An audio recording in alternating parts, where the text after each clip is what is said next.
Here's a myth that quietly stops a lot of people before they ever begin. You need to buy a whole Bitcoin.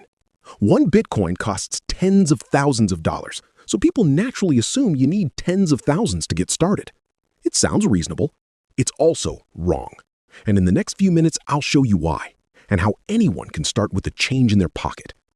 The belief is easy to understand.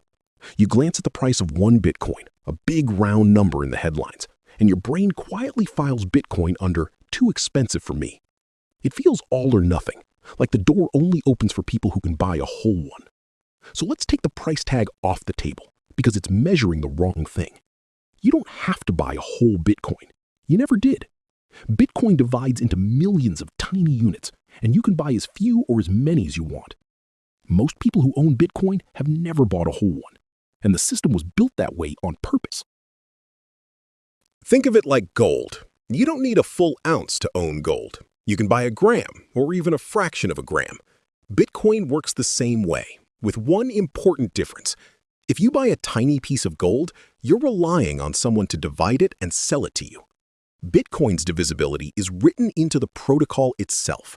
No company decides it, no bank grants it. It isn't dealer's choice, it's math.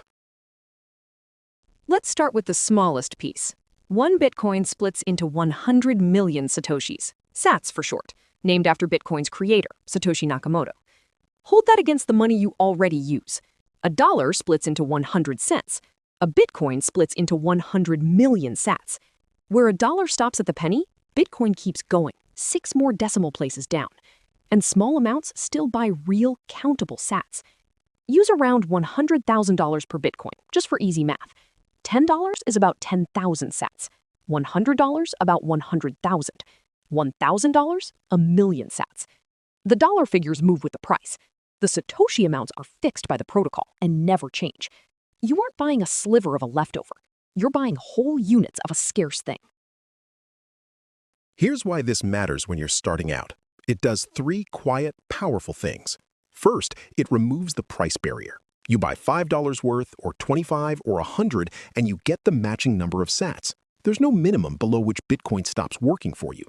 Second, it makes dollar-cost averaging practical, buying the same dollar amount on a regular schedule, maybe $25 every week, so your average cost smooths out the highs and the lows. And third, it lets you learn with real stakes but small risk. A few dollars in teaches you more than months of reading ever will. Now, the grain of truth inside the myth, because there is one. A single whole Bitcoin really is expensive, and that headline number can feel intimidating. But notice what just happened. The price of one Bitcoin tells you what a whole unit costs. It tells you nothing about how much you need to buy. The unit is big. Your entry doesn't have to be. Those are 2 different questions, and the myth quietly swaps one for the other. So how do you start? You pick a regulated exchange. Verify your identity once. That's the KYC check, required by law to prevent fraud. And you enter any dollar amount you like. To begin, it's fine to leave your Bitcoin right there on the exchange. That's called custodial. The exchange holds the keys for you. And for small amounts while you're learning, that's a fine place to start. As the amount grows, it's worth learning self-custody, where you hold your own keys and no company sits between you and your Bitcoin. You grow into that. It isn't a requirement on day one, and you don't need a hardware wallet to begin. So the next time you hear that you need a whole Bitcoin to get started, you'll know what's wrong with it. Bitcoin was built to be divided. Its fixed supply is 21 million coins. Each one divides into 100 million satoshis. Together, that gives the world more than 2 quadrillion sats to work with. Strictly scarce and small enough for anyone to own a piece. At the same time, scarcity and access aren't opposites here. They come from the very same fact.